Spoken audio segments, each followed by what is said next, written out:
जय आरसीएम दोस्तों, आपका स्वागत है हमारे एक न्यू वीडियो में। दोस्तों आज हम आए हैं सुल्तानपुर। आज है हमारा सेमिनार आरसीएम का। दोस्तों आज हमारे बीच लीडर पधारे हैं दिनेश कुमार चौधरी जी, यूँ कहिए दिनेश चौधरी जी। और आज हम उनकी बातों को सुनेंगे और अपने जीवन में कोशिश करें कि धारण करें। और आज की मीटिंग बहुत जानदार है। यह वीडियो हर किसी को, चाहे आरसीएम करे ना करे या आरसीएम में है नहीं है, उससे कोई मतलब नहीं है, लेकिन सबको सुनना चाहिए कि हमारे ना रहने के बाद हमारे बीबी बच्चों का क्या होता है। तो चलिए ज़्यादा देर ना करते हुए हम हॉल में पहुंच चुके हैं और मीटिंग को सुनते हैं। आप लोग धैर्यपूर्वक वीडियो पूरा देखें और अच्छी लगे तो हमारे चैनल को सब्सक्राइब करें और ज़्यादा से ज़्यादा लोगों तक पहुंचाएं। धन्यवाद दोस्तों, चलिए वीडियो को देखते हैं। जानते होंगे कोई फन में आप माहिर जरूर होंगे, क्या है कि नहीं है? एक बार मैं पहले मौका देता हूं, जो लोग सीटी बजाने में माहिर हो सीटी बजा के दिखाएं। Very good very good. अब जो लोग हुटिंग में माहिर है वो हुटिंग करके दिखाएं। Very good. अब जो लोग ताली बजाने में माहिर है वो एक बार ताली बजा।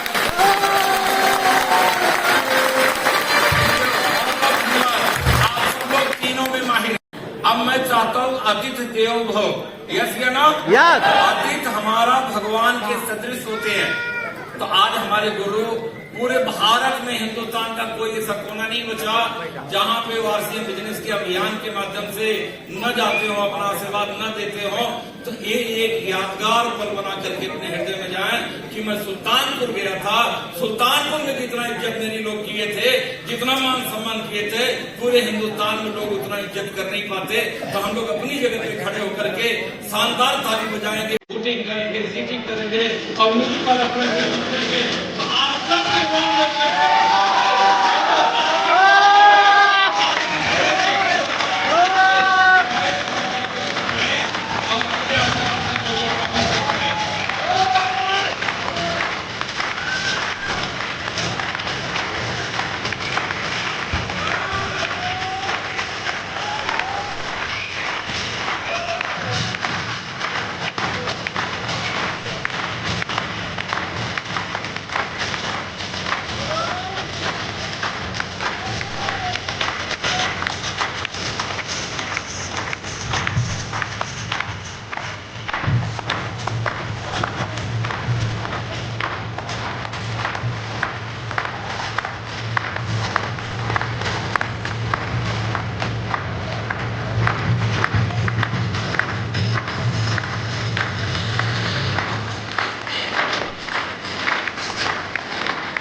करिएगा।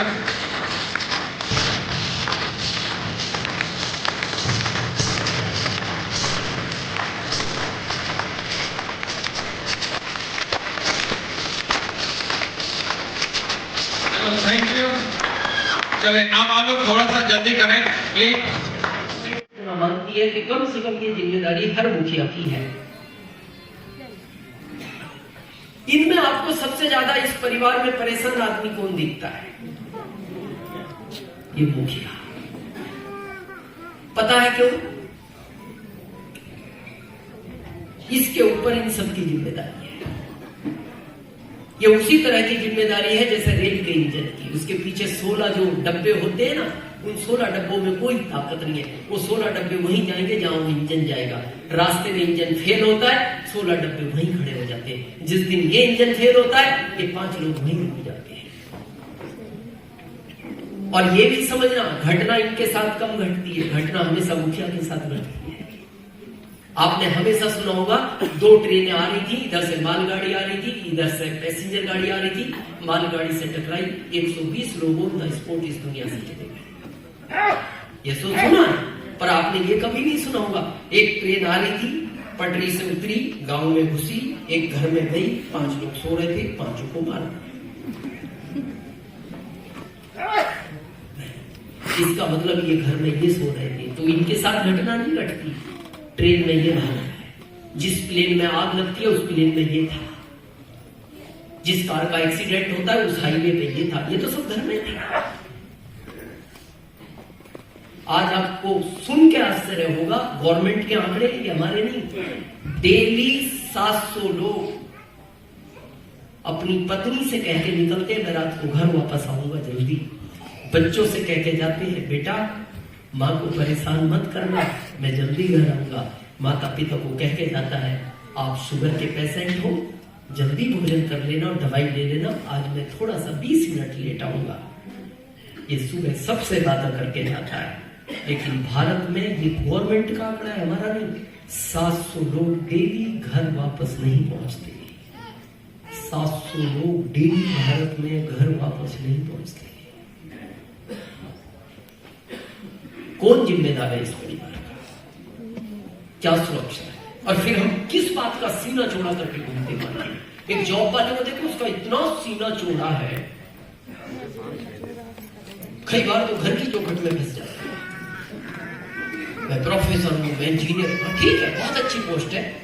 हमें भी लगता था जब हम जॉब में थे कि एक दिन हम भी ऊंचाइयों पर पहुंचेंगे। प्रश्न ये नहीं है, प्रश्न ये है इस परिवार का कौन जिम्मेदार है हमारे का? आप डॉक्टर बनो, बच्चों को डॉक्टर बनाओ, इंजीनियर बनो, आईएएस बनो। मान लो एक आईएएस आदमी है, इसकी सैलरी 2 लाख है, सब कुछ व्यवस्था है, भगवान ना करे कोई घटना घट गई, घट सकती है, गवर्नमेंट अगले महीने पत्नी को आईएएस बनाएगी? नहीं। क्यों नहीं बनाएगी?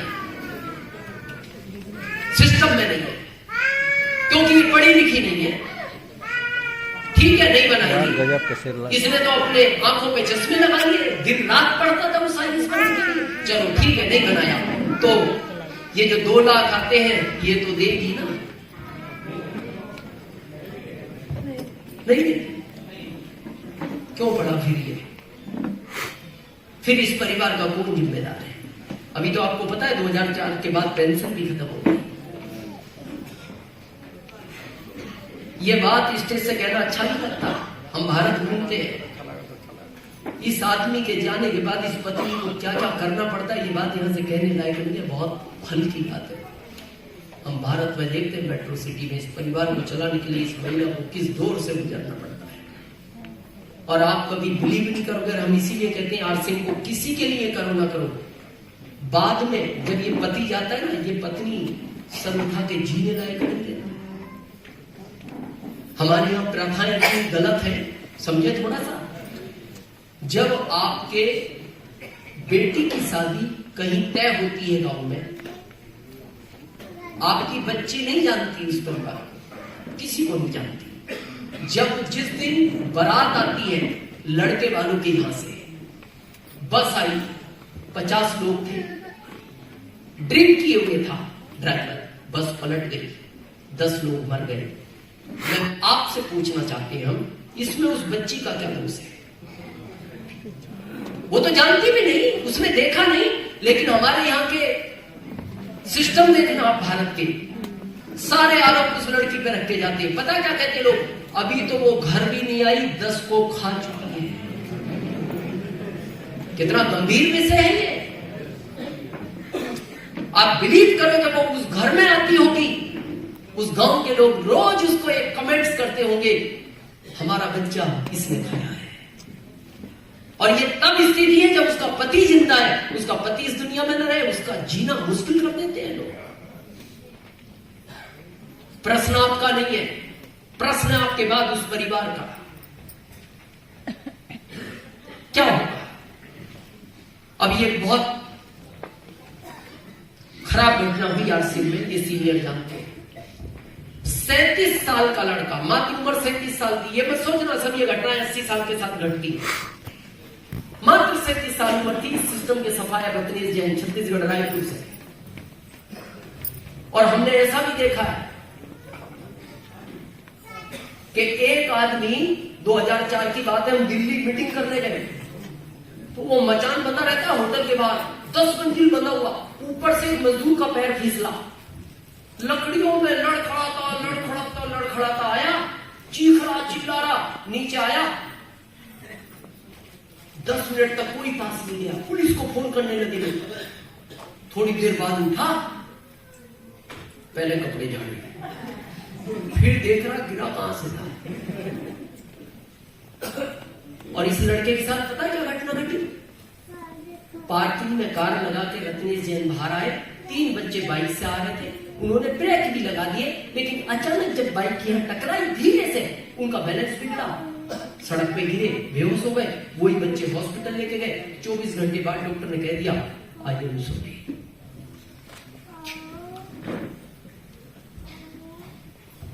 पत्नी की उम्र 33 साल है, सुबह जैन की।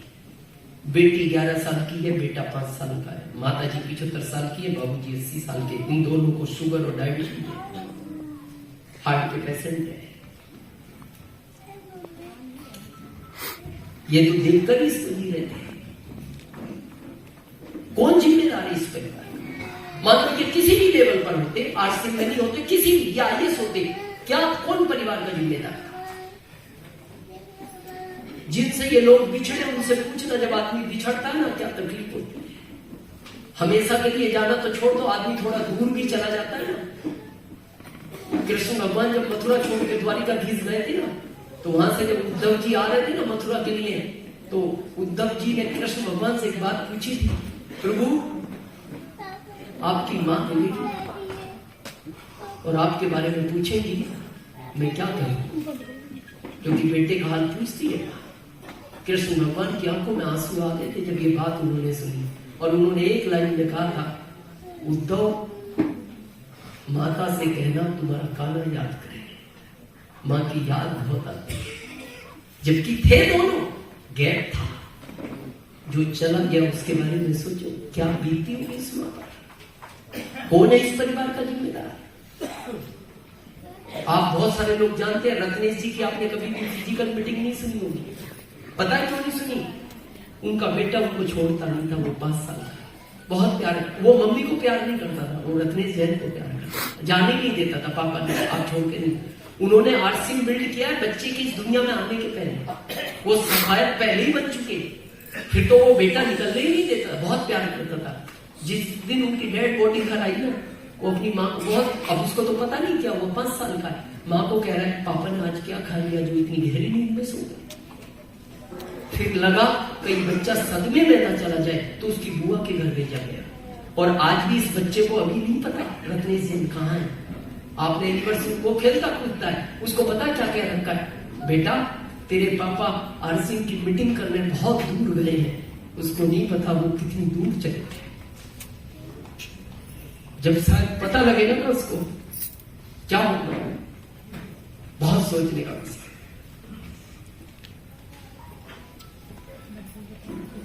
लेकिन गर्व इस बात का है आरसीएम पे, 1 महीने बाद आरसीएम का फोन आता है सुबह जैन के पास, बोले मैम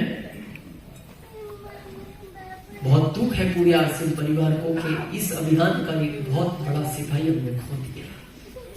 अगला जवाब था मैम चिंता मत करो, आरसीएम परिवार आपके साथ है, आप अपना ध्यान रखो, अपने बच्चों का ध्यान रखो, अपने माता पिता का ध्यान रखो।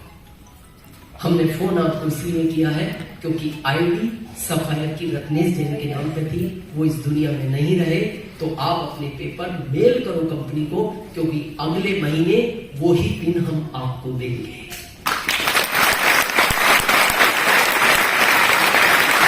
अगले महीने आरसीएम ने उनकी पत्नी को सफायत घोषित कर दिया।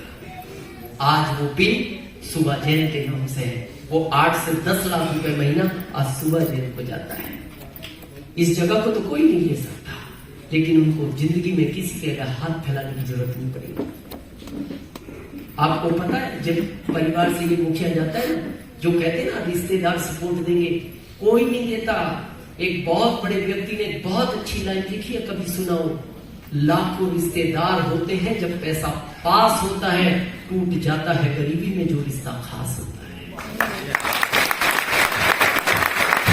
आज आप डिलीवरी करोगे 8 से 10 लाख आता है ना, सुबह जैन के पास हर रिश्तेदार का फोन आता है, मैम भोजन हो गया आज का, मैम बच्चे सो गए।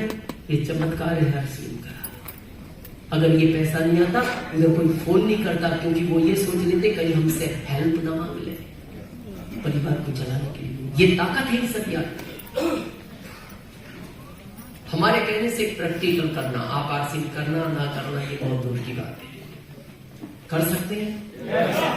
एक बार करना, आज मिले समय, 2 दिन बाद मिले, 5 दिन बाद मिले।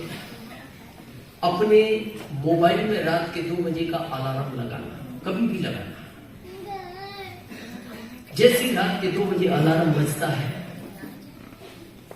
आप अपने बिस्तर से उठना और लगभग 4 मीटर दूर हो जाना। फिर इस सोए हुए परिवार को बहुत ध्यान से देखना। पहला चेहरा देखना आप अपनी पत्नी का, जो दिन में आपको 10 बार फोन करके पूछती है, घर कब आओगे, आज इतना लेट क्यों हो गए, पैसे के पीछे भागोगे, आज का भोजन भी नहीं किया, आओ आप, हमें ज्यादा पैसा नहीं चाहिए, हम आप चाहिए, मेरा घर आओ जल्दी। दूसरा फेस आप अपने बच्चों का देखना, जो दिन में 10 बार आपकी पत्नी से पूछते, मां पापा आज लेट हो गए क्या, कुछ कह के गए हैं, जल्दी नहीं आएंगे क्या हुआ बेटा, हमें मार्केट जाना था, खिलौना लेने, मैं चलूं बेटा, नहीं मां, क्योंकि आप देखना महिला थोड़ी सी कंजूस होती है, बच्चा जितनी चीज मांगता है उससे कम दिलाती है, लेकिन पिता कंजूसी नहीं करता, जो मांगते हैं तो वो बच्चे का कहना नहीं, आपके साथ नहीं, पापा के साथ, आप तो थोड़ा सा नहीं दिलाती, लेकिन हम जिस खिलौने पे हाथ रखते हैं पापा उसको दिला देते हैं। याद करो उन परिवारों का जिनका पिता नहीं है।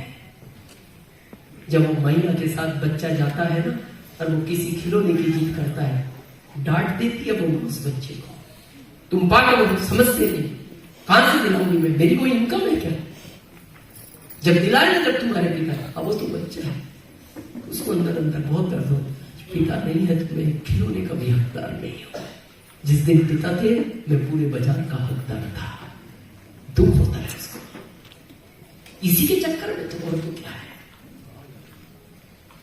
आखिरी तीसरा फेस अपने माता पिता का देखना, जिनको शुगर है, और देखना जब तक आप घर में रहोगे इनके चेहरे पे हंसी रहती है, जैसे आप घर से विदा हुए ये उदास हो जाते हैं, और कॉलोनी वाले कई बार आपको भी बोलते हैं, जब तक आप घर में रहते हो ये हंसते हैं, आपके जाने के बाद उदास हो जाते हैं, पता है क्यों, वो कहते हैं जिसके लिए जी रहे वही तो आपको बताता है, ये दिखता है तो अच्छा लगता है, ये दिखना बंद हो जाता है, 8 घंटे के लिए तकलीफ होती है।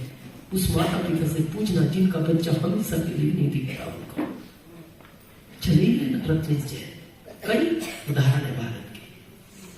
आखिरी चेहरा आप अपना देखना, आखिरी, कि जिस दिन इस तस्वीर में से ये चित्र हटेगा, और ये हटेगा, रोज हटता है 700 लोगों का जो गवर्नमेंट के आंकड़े में आते हैं, और ये सब पेंशन में जाते हैं।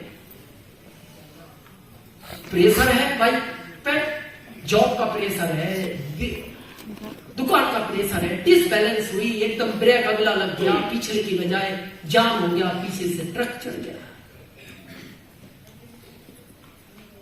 और उस दिन सोचना कि मेरे बाद जिस दिन मैं नहीं रहा इस परिवार का क्या होगा, और अपने दिल से पूछना एक लाइन, क्या मेरे बाद आरसीएम की मेरे परिवार को जरूरत है, और दिल कहे रियल में है तो करना, और कभी मत छोड़ना, और आपका दिल कहे मेरे बाद इस परिवार को मेरी जरूरत नहीं है, कभी भी मत करना, लेकिन एक बार ट्राई जरूर करना। मैं दावे से बोलता हूं, जिस दिन रात को ये सीन देख लिया ना, कई महीने नहीं सो पाओगे, कई महीने। थैंक्स गॉड का ये घटना हमारे साथ नहीं घट रही, ना घटे, लेकिन घटेंगी, ये कड़वा सच है। आप सबने हम सबको सुना, इसी के साथ मीटिंग एंड करेंगे, बड़े आराम से निकलेंगे। आप सबका बहुत बहुत धन्यवाद। दोस्तों आपको वीडियो कैसे लगा कमेंट करके ज़रूर बताएं। जय आरसीएम, जय भारत।